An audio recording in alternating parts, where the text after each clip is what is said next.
The two most dreaded words in Cleveland baseball: rain delay. The Guardians won a rain delay game, a game they probably shouldn't have won against the Minnesota Twins. How do you win games you shouldn't? A little bit of luck and having a Hall of Famer on your side that makes things happen.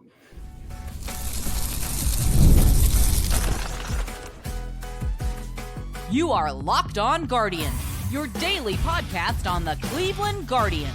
Part of the Locked On Podcast Network, your team every day. Welcome on into a Friday edition of Locked On Guardians. It's a Minnesota Twins homestand winning edition of Locked On Guardians. And we are your daily Cleveland Guardians podcast, covering everything from the majors to the minors, the draft, everything in between. And we're going to have a little bit of all of that on today's episode once again. I am Justin Lada. I have been watching Cleveland Guardians baseball my entire life, as I tell you every day. But if you're new here, I have done that. And I continue to write about the Cleveland Guardians minor league system since 2007 at Next Year in Cleveland.substack.com, the Morning Journal, the News Herald, and here 5 days a week with my friend and co-host, Jeff Ellis. That would be me last time I checked. I am Jeff Ellis. Everyone's podcast could be there first. And if you do not know me, I have spent the better part of 18 years writing about the Cleveland Guardians and/or prospects of the draft, most notably at Scouting 24/7, where I was their lead analyst in terms of prospects in the draft, and was one of the first people I keep saying that Locked On reached out to when they wanted to have some talking heads to come talk about baseball. And here we are talking about Cleveland Guardians baseball. It's our favorite half hour of the day. We hope it is yours too. And we're glad to have you here with us. The Guardians, they took 3 of 4 for the Minnesota Twins. They probably won a game on Thursday they shouldn't have, but we'll talk about why that's important. They beat their little brother yet again. They beat the little brother yet again. Yeah, the Twins the last couple of years definitely sick of the Cleveland Guardians and their walk-off wins. We'll get into that. We'll do a little bit of a 1-month assessment on the Cleveland Guardians, where things stand after a month of baseball. And then we'll talk about some reinforcements, a couple of health injury updates. We'll talk about when some guys are coming back and what that could mean for the Guardians roster going forward. I do think rain delay is definitely one of the scariest words in Cleveland baseball. Am I wrong? I feel like every time there's a rain delay, you're always... people are triggered, right? I feel like I am. Well, I feel like it's in part because of how bad doubleheaders have been. That too. The Guardians' big brother, if the Twins are their little brother, just a quick note, since 2022, that is their 8th walk-off, and they're now 32-16. That's that. But the Guardians' big brother is a doubleheader. That is where they struggle. Hey, but they won a game in a doubleheader this year, and they won a game with a rain delay on Thursday. And I don't know. I feel like it's a game they probably shouldn't have won. The Twins had a lot of hits, and I think the rain delay helped them in this one because the Twins were coming back. It was a 2-0 Guardians lead, and the Twins were starting to collect a lot of hits off of Jacob Junis, Hunter Gaddis. Things were not going their way, and then Joey Cantillo was forced to throw a baseball in the rain. Joey Cantillo came back after the first rain delay. He was the first pitcher out of the bullpen after the rain delay.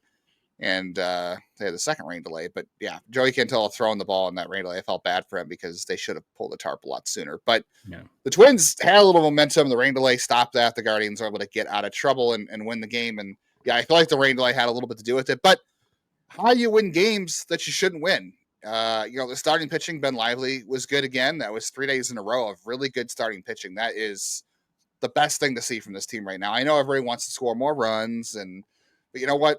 Right now, offense can come and go, but the Guardians definitely need the starting pitching to be better, and they have lately.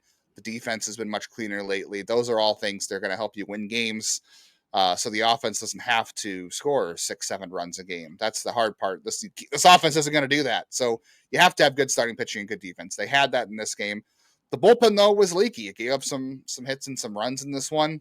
And the Twins had a lot of chances to win. They left the bases loaded, but so did the Guardians. So maybe both teams had a chance and should have won this game, and only one team can win. There can only be one, right, Jeff? There can only be one. So a little bit of luck, right, has to happen there. And then José Ramírez, he hasn't had a great stretch recently. He didn't have a good series in this one, but he ends up getting the game-tying base hit in the 10th inning, and he ends up stealing second. They put him in motion. He scores the run on Angel Martinez's hit.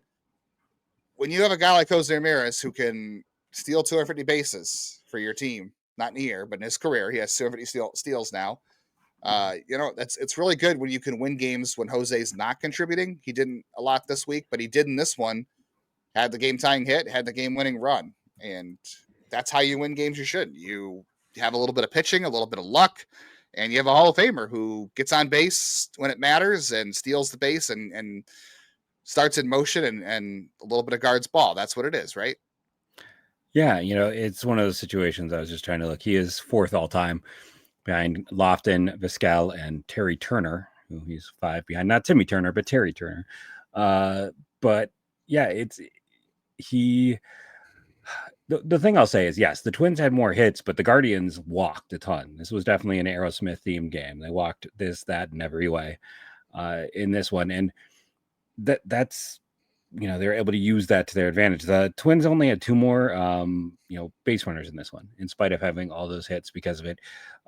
Jose, elite company, just continues to put himself on the Rushmore of this team's history. But I also want to give a lot of credit to Angel walking into a situation with a lot of pressure on him and executing flawlessly. Like, everyone did their job in that inning. Like, Jose's, it's like, even Gabby's out, advanced the runner. Everyone did something positive in the 10th.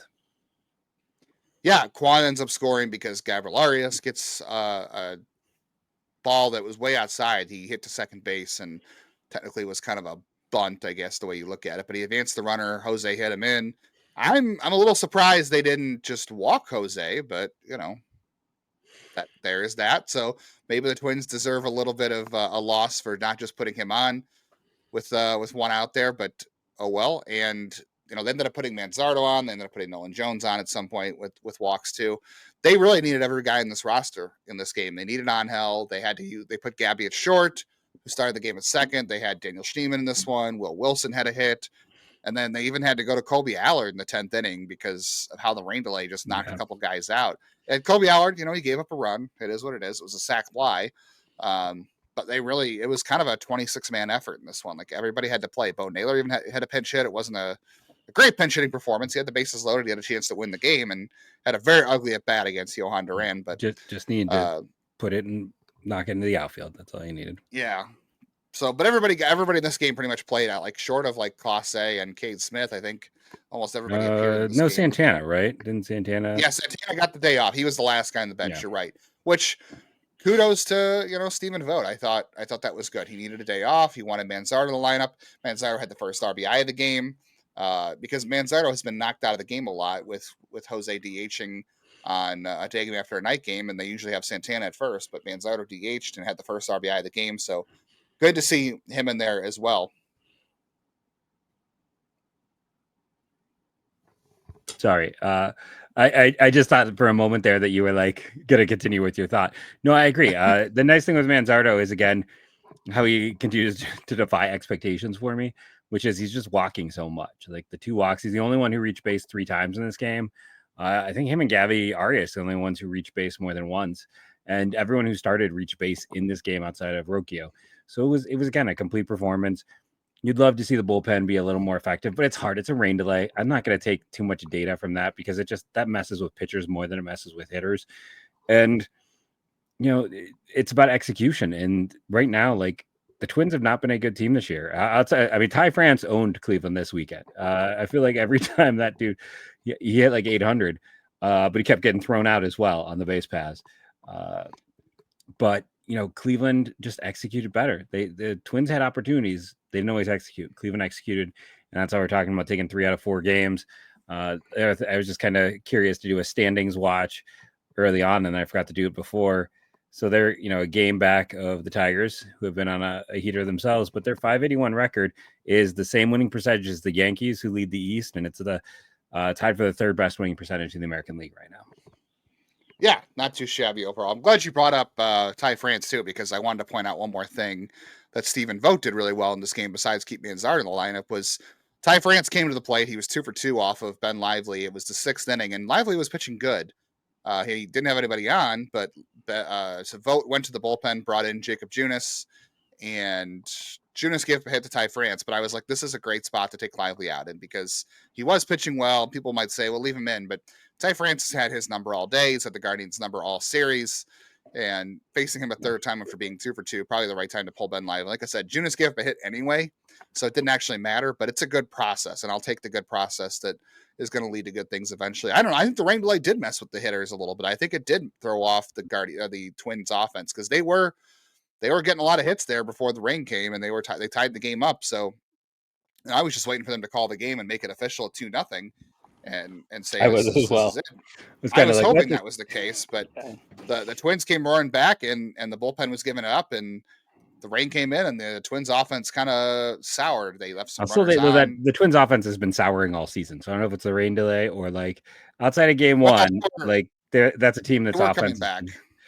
Yeah, they might have this been. This is a good series win for the Guardians, though, because they got pummeled in game one, had to use a position player to pitch, and the starting pitching came back with a vengeance the rest of the week, and the offense did just enough to win, keeping, those are demoralizing losses for the Minnesota Twins.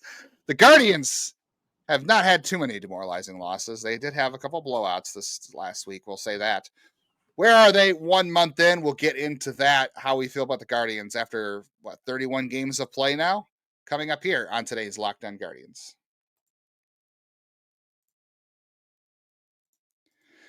Did you know your Fire TV is also an Xbox? Turn any TV into your gaming and entertainment hub with Fire TV Stick 4K devices. No console required. Grab your paired controller, subscribe, or sign into Xbox Game Pass Ultimate. With EA Play included, you're ready to go. You can dive into hundreds of premium titles, including EA Sports College Football 25. I played the heck out of that game. I'll be playing next year's version like crazy as well, and Call of Duty, and you can even stream your favorite shows from it as well. This is a game changer if you want to travel and take your video games with you. You don't have to haul all your equipment. I know the next time I travel, especially if it's going to spring training or just out of town for weddings, whatever, and I want to jump on and I want to play the show, I want to play college football, you know what I'm going to do? I'm going to bring my Fire TV Stick 4K. I'm going to bring my controller, and I'm going to be able to play video games from everywhere. I am looking forward to that opportunity to be able to play video games on trips wherever I go, so I don't have to miss any time with my friends online or any games I really want to dive into. So head to Amazon.com/Fire TV Locked On to get started. Xbox, Game Pass, Ultimate subscription, and compatible controller are required. Available on select devices, including Fire TV Stick 4K, 2nd Gen Fire TV Stick 4K Max, 1st and 2nd Gen, and Fire TV Cube 3rd Gen. Today's episode is also brought to you by the good folks at Epicor. Every team knows the value of hard work and taking pride in what you build and practicing every detail to get the best results. But no one player, even Jose, no matter how amazing, can do it all alone. Working together makes getting the win easier. At Epicor, the All-Stars are the hardworking manufacturers and distributors who create and deliver the things we all need, from aerospace to electrical to medical devices. Epicor ERP solutions are created by industry experts to help make every day easier. Seeing your whole supply chain? Easier. Managing logistics? Easier. Responding to price changes? Easier. For small businesses with big dreams to growing enterprises with a global vision, we'll equip you with the right tools to move forward. Think ahead and lead the way. Because as the clock ticks down, you need to make the most of every hardworking minute. Easier doesn't cut corners. Easier takes the lead. Discover your success at www.easierwithepicor.com. That's www.easierwithepicor.com.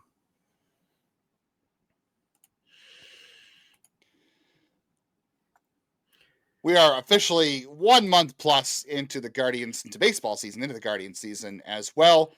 And, I continue to just kind of talk about the fact that you can't win a division in April. You could definitely lose it. And I don't know, my whole point here is that maybe I'm looking glass half full. What's your favorite saying, Jeff? Pollyanna? I think that's when you're Pollyanna things. Yeah.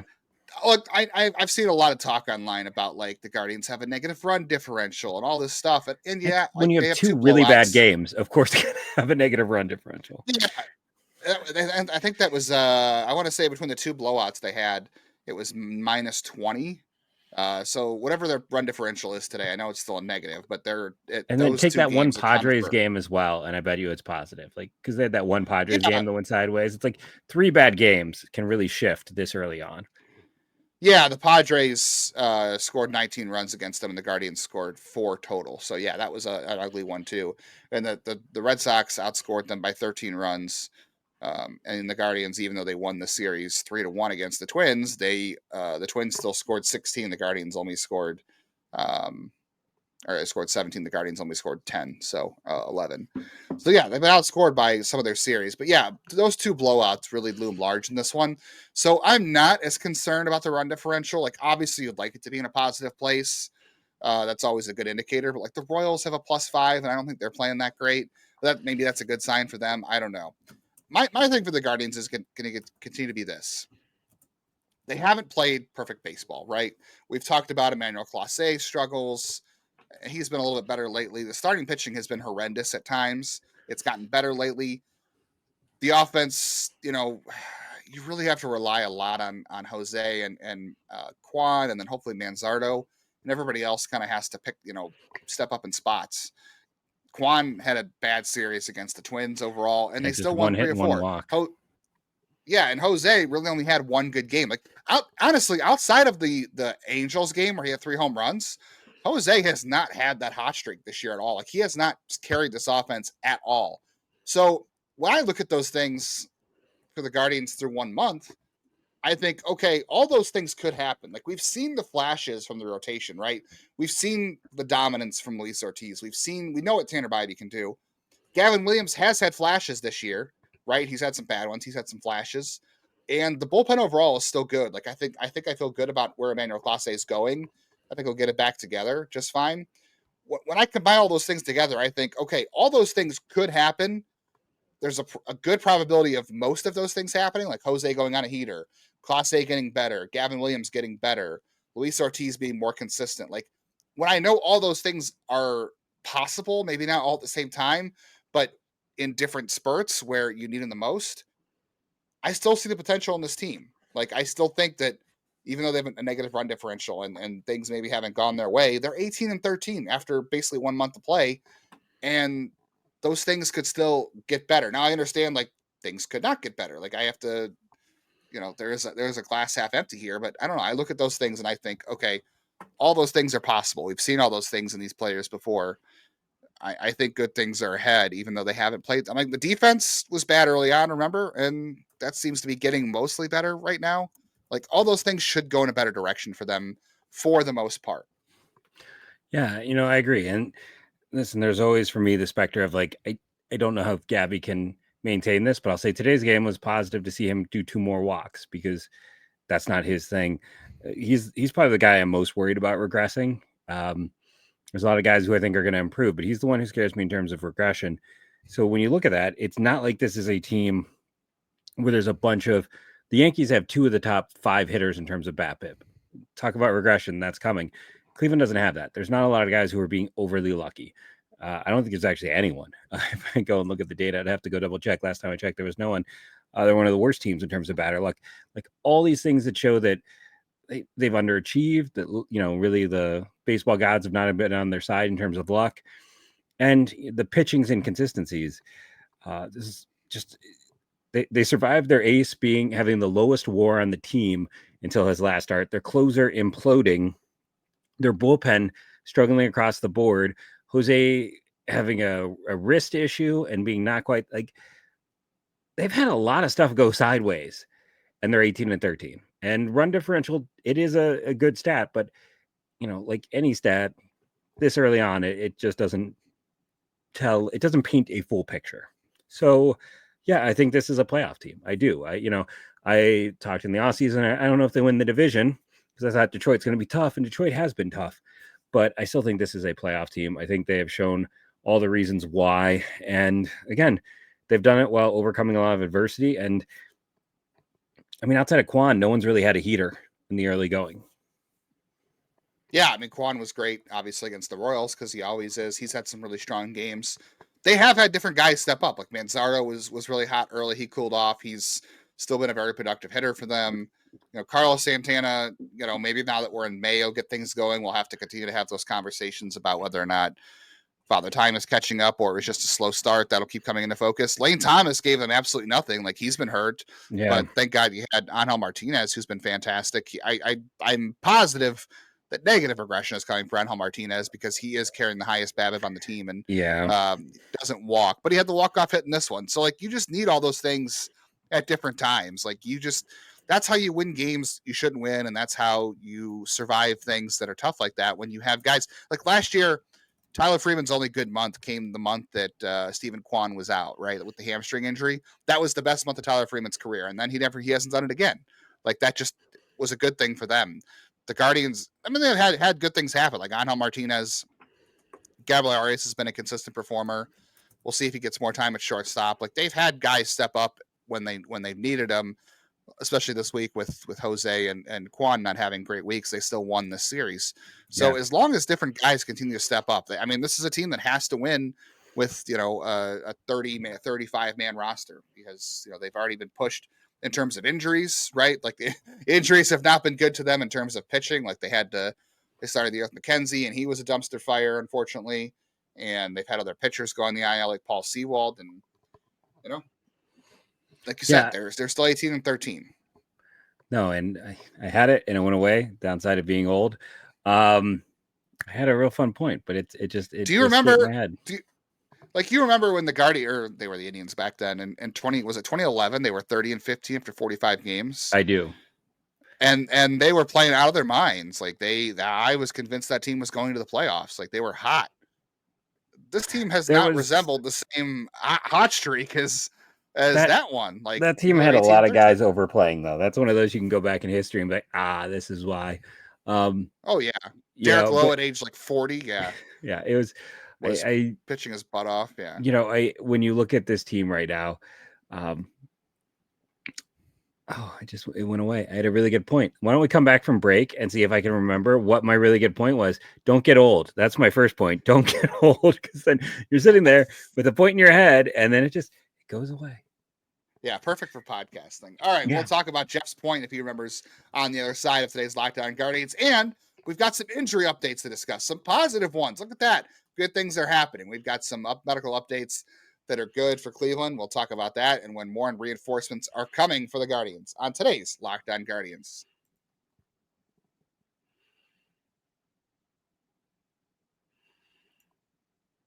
Hey, thank you for making Lockdown Guardians your first listen today and every day, wherever it is you get podcasts. We are happy to be part of your routine, whether it's the morning, the afternoon, the evening, wherever it is. Make sure you're catching us on YouTube, hitting the bell so you never miss an episode, never miss a bonus episode, never miss a reaction video. Anytime news breaks, we also have reaction videos going on too. And download automatically on all your audio platforms: Spotify, Apple, Stitcher, Pocket Cast, Overcast, Undercast. Make sure you are downloading automatically so you never miss an episode in your feed. And if you like what you're hearing, consider being an insider with us. We are texting our insiders during the game.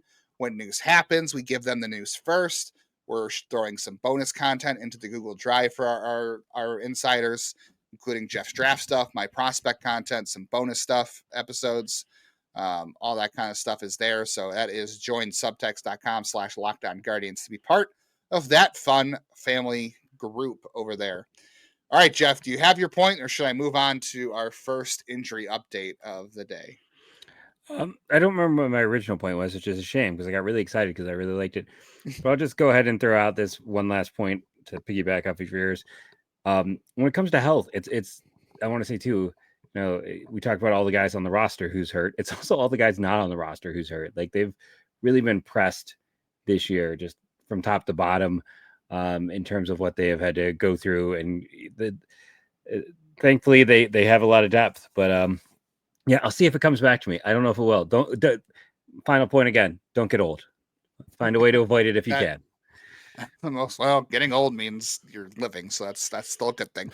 I think the most important one on this list, Jeff, the two most important ones on this list, the ones that are most relevant, are going to be Shane Bieber and David Fry. So Shane Bieber is going to throw to hitters for the first time since his surgery, coming up here very shortly. I'm kind of wondering, we'll see how long it takes for him when he gets to minor league action, but it would not shock me if sometime in June maybe late May, we're seeing him head out to an affiliate. Like he's throwing live BP. That's usually what you do at the start of spring training. So like we could see him in an affiliate in June, and then maybe that gets him back into the majors before the All-Star break. I was thinking after the All-Star break, so maybe his timeline is a little sped up. You do get 30 days of rehab time once you start your rehab, so that should be 5 starts for him, or roughly so.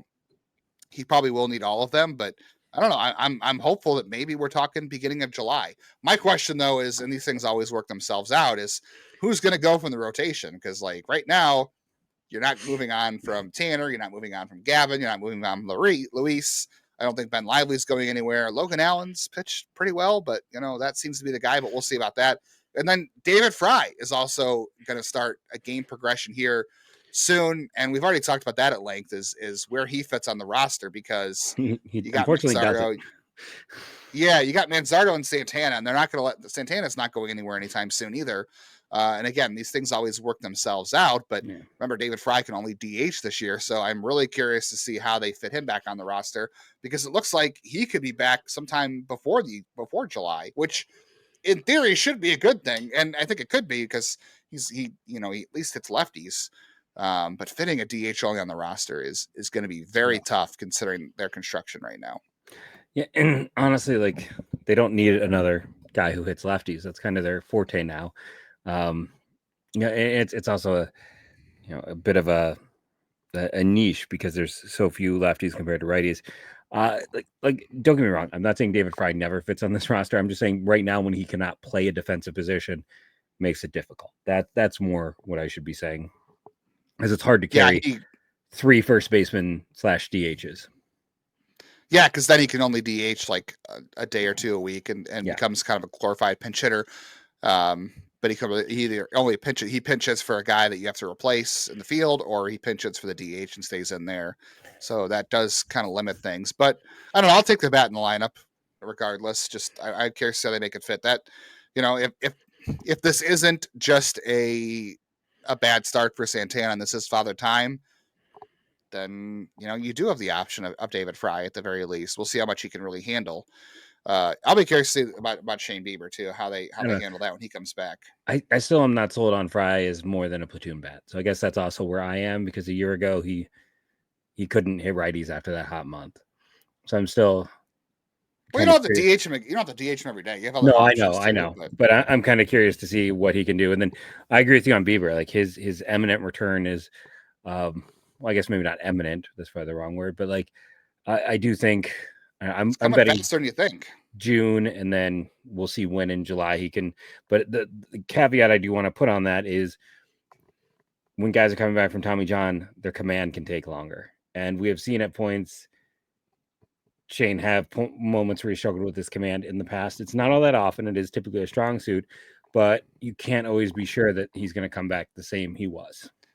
I mean, he struck out 20 batters in 12 innings last year in 2 starts and didn't give up a run on a broken, elbow tendon. So I would think hopefully that would be an improvement, but surgery is surgery. You're absolutely right. Yeah. Trevor Stephan is throwing bullpens. He'll also be throwing live BP here in early May. So we could be seeing a June return for him as well, because he won't, maybe the end of May, because he won't need as long as a reliever to rehab.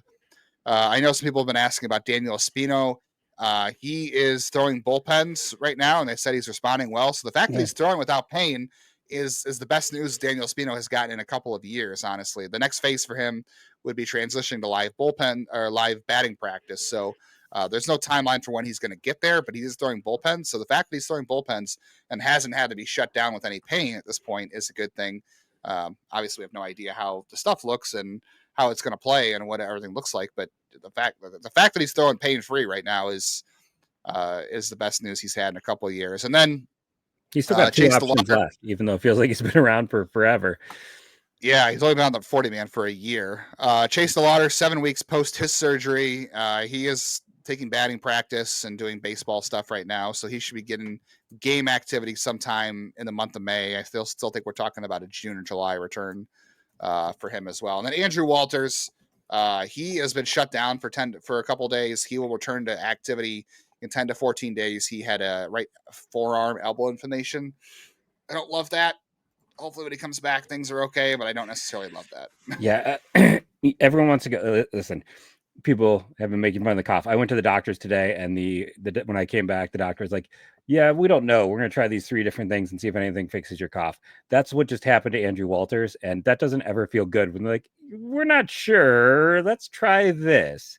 Let's rest and see what happens." Let's see what happens." So that's not great. Yeah. Getting Trevor Stephan back might be important.